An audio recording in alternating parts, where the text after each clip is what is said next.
Hello guys, welcome to my channel. आज ये मेरी सेकंड वीडियो है। ये वीडियो राम मंदिर के ऊपर है। ये मैं शॉर्ट फिल्म दिखा रहा हूँ आपको। तो इसमें पूरा इतिहास दिया हुआ है राम मंदिर के ऊपर। तो फिर आज यही वीडियो देखेंगे और ये बच्चों के लिए बहुत अच्छी है, सीख देगी बच्चों को। इसलिए चलो लेट्स गो।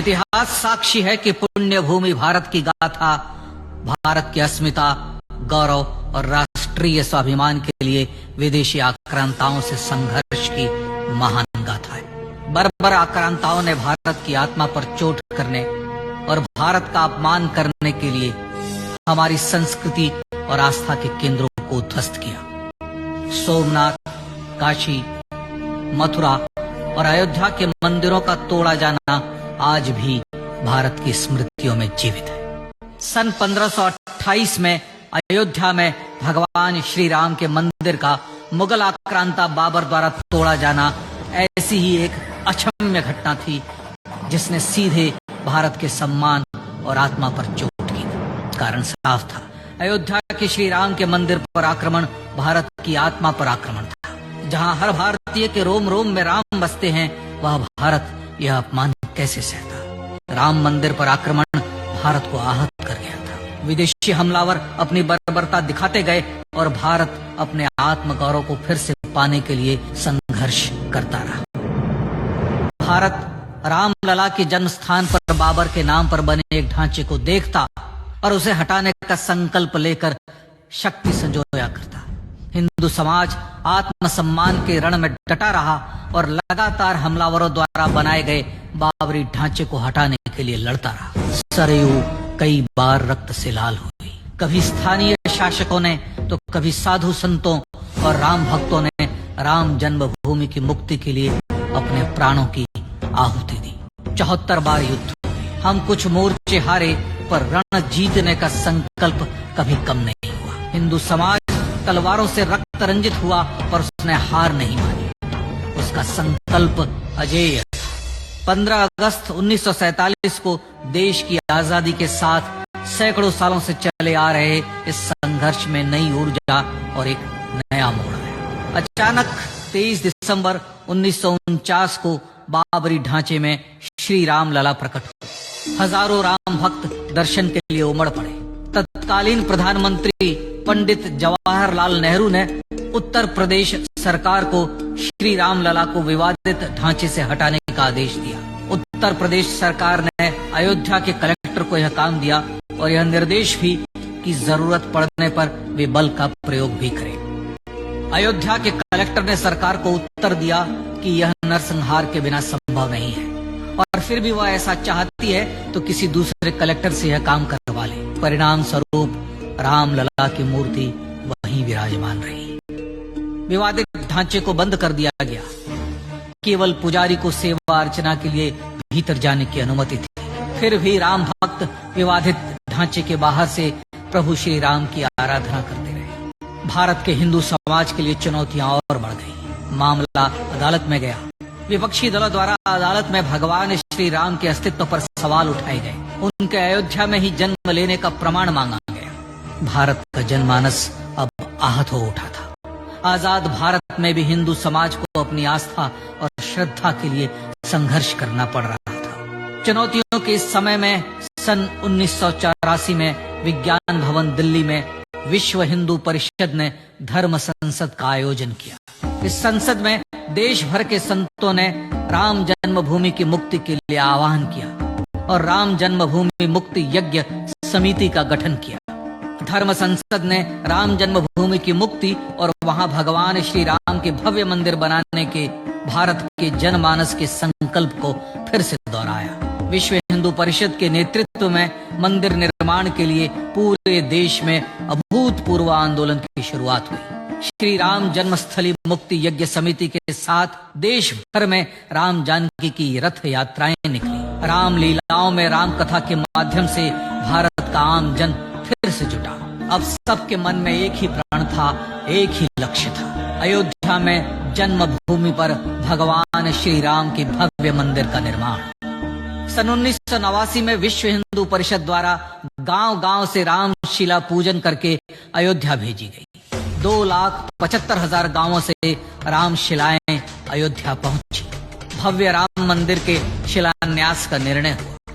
पूज्य संत महात्माओं और हिंदू समाज के अन्य प्रमुख नेताओं के निर्णय के अनुसार अनुसूचित जाति के प्रमुख नेता श्री कामेश्वर चौपाल ने 9 नवंबर 1989 को मंदिर निर्माण का पहला पत्थर रखा। राम जन्मभूमि पर मंदिर निर्माण के लक्ष्य की पूर्ति के लिए सन 1990 में सोमनाथ से अयोध्या के लिए श्री लाल कृष्ण आडवाणी ने रथ यात्रा की शुरुआत की। देश में जन भावनाओं का ज्वार उमड़ने लगा। श्री लाल कृष्ण आडवाणी के रथ यात्रा के साथ साथ मंदिर के लिए जन समर्थन बढ़ने लगा और छद्म सेकुलरवाद बेनकाब होने लगा। इस जन आंदोलन को रोकने की तमाम कोशिशें हुई पर सब व्यर्थ हुई। विश्व हिंदू परिषद ने देशवासियों से अयोध्या में जन्मभूमि पर मंदिर निर्माण के लिए 30 अक्टूबर और 1 नवंबर 1990 को कार सेवा का आह्वान किया। परिणाम स्वरूप लाखों राम भक्त कार सेवा के लिए देश के कोने कोने से अयोध्या आए।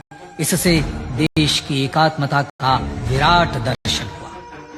कार सेवकों को रोकने के लिए उत्तर प्रदेश के तत्कालीन मुख्यमंत्री श्री मुलायम सिंह यादव ने अयोध्या में परिंदे को भी पर न मारने देने की घोषणा की। स्थितियां गंभीर हो गई। अयोध्या से 100-100, 200 किलोमीटर दूर रेलगाड़ियां रोक दी गई।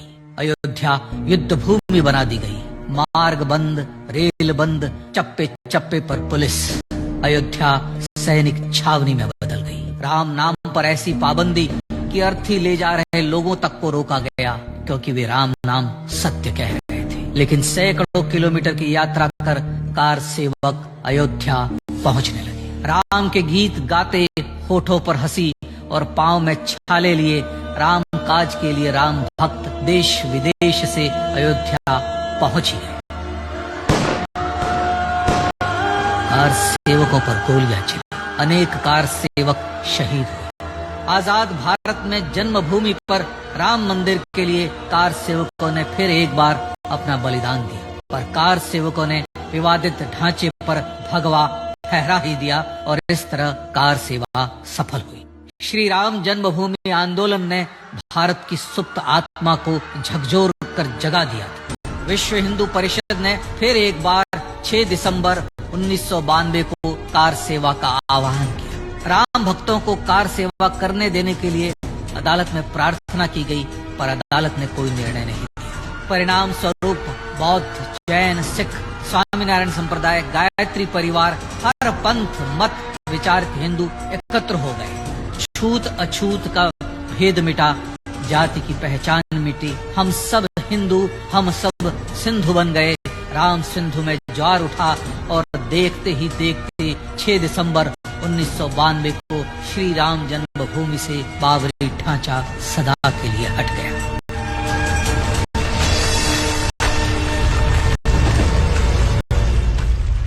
यह क्षण शौर्य, न्याय और सत्यमेव जयते का क्षण था। यह तो धर्मस्ततो जय का क्षण था। पर संघर्ष की गाथा यहाँ जाकर भी नहीं रुकी। छद्म सेकुलरवादियों द्वारा भारत और भगवान श्री राम के इतिहास को झुठलाने के लिए अदालतों में चुनौतियों का सिलसिला चलता रहा, जो 1950 से चल रहा था। हिंदू सिखों के बीच से गुजरते हुए भगवान श्री राम का दर्शन करने के लिए विवश थे। यह स्थिति थी आजाद भारत में श्री राम और राम भक्तों की। पर सत्य को तो जीतना ही था। आखिरकार देश के सर्वोच्च न्यायालय के 5 जजों की खंडपीठ ने 9 नवंबर 2019 को ऐतिहासिक निर्णय दिया और यह कहा कि अयोध्या जन्मभूमि परिसर की पूरी 67 एकड़ भूमि रामलला की और न्यायालय ने भारत सरकार को जन्मभूमि पर मंदिर बनाने के लिए एक ट्रस्ट बनाने का आदेश दिया। सर्वोच्च न्यायालय के आदेश के अनुसार भारत सरकार ने 5 फरवरी 2020 को श्री राम जन्मभूमि तीर्थ क्षेत्र नाम के ट्रस्ट का गठन किया और राम जन्मभूमि न्यास की भूमि जो सरकार द्वारा अधिग्रहित की गई थी उसे ही नवनिर्मित न्यास को वापस दे दिया गया। 5 अगस्त 2020 को भारत के प्रधानमंत्री श्री नरेंद्र मोदी ने श्री राम जन्मभूमि तीर्थ क्षेत्र के अध्यक्ष पूज्य महंत नृत्य गोपाल दास, राष्ट्रीय स्वयंसेवक संघ के पूज्य सरसंघ चालक डॉक्टर मोहन भागवत एवं उत्तर प्रदेश के मुख्यमंत्री श्री योगी आदित्यनाथ की उपस्थिति में श्री राम जन्मभूमि पर भगवान श्री राम के भव्य मंदिर के लिए भूमि पूजन कर निर्माण कार्य का शुभारंभ किया। इस तरह लगभग 500 वर्षों से राम जन्मभूमि की मुक्ति के संघर्ष का पटाक्षेप हुआ। अपने आत्मसम्मान और राष्ट्रीय अस्मिता के लिए इतना लंबा संघर्ष विश्व के इतिहास में बेजोड़ है। श्री राम भारत की आत्मा, भारत की परिभाषा, हमारे राष्ट्रीय आदर्शों और जीवन मूल्यों के प्रतिनिधि मर्यादा पुरुषोत्तम हैं, जो हर हिंदू के होठों पर जन्म से मृत्यु तक रहे, बस यही हर हृदय में प्रार्थना होती है। राम भारतीय राष्ट्रीय स्वाभिमान और आसेतु हिमालय से समुद्र पर्यंत तक जन जन को एकात्मता के बंधन में बांधने वाले रक्षा सूत्र है। अयोध्या स्थित श्री राम जन्मभूमि पर बाबर का हमला वास्तव में भारत के स्वाभिमान और राष्ट्रीयता पर हमला था। प्रधानमंत्री श्री नरेंद्र मोदी द्वारा श्री राम जन्मभूमि पर राम मंदिर का पुनः निर्माण न केवल बाबरी मानसिकता का पराभव है, बल्कि संपन्न, सुखी, सुसंस्कृत, सर्वशक्ति संपन्न स्वराष्ट्र का सूर्योदय भी है। यह उस राम राज्य की दिशा में वह कदम है जिसकी अभिलाषा राजेंद्र चोल, कृष्णदेव राय, छत्रपति शिवाजी महाराज से लेकर महात्मा गांधी तक ने की थी।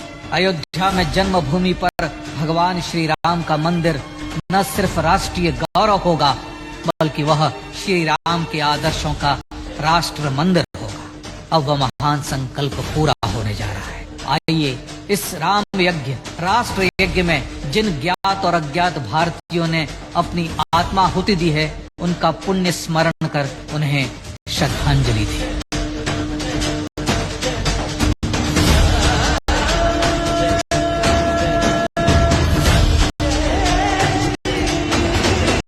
आपने देखा ये पूरी राम मंदिर का इतिहास है फिल्म में, शॉर्ट फिल्म में। तो फिर आपको कुछ सीख मिली होगी इसको देखने के बाद। अगर आपको ये वीडियो अच्छी लगे तो लाइक करें, सब्सक्राइब करें और बेल आइकन